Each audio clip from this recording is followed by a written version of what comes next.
Exercise 10. It's an exercise in which we need to solve for a variable.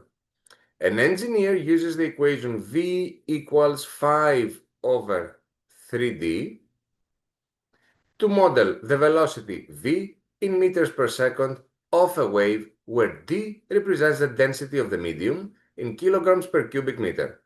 Which of the following represents the density of the medium in terms of the velocity? So basically, I need to solve for d.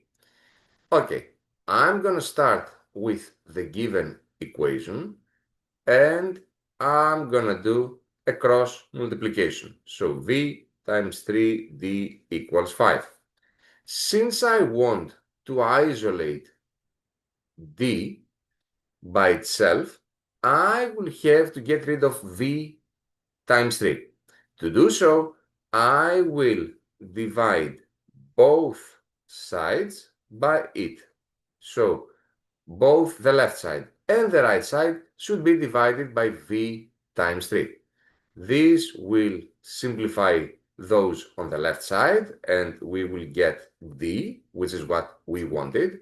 And on the right side, we would be left with 5 over v times 3, which is the same as 5 over 3 times v, which makes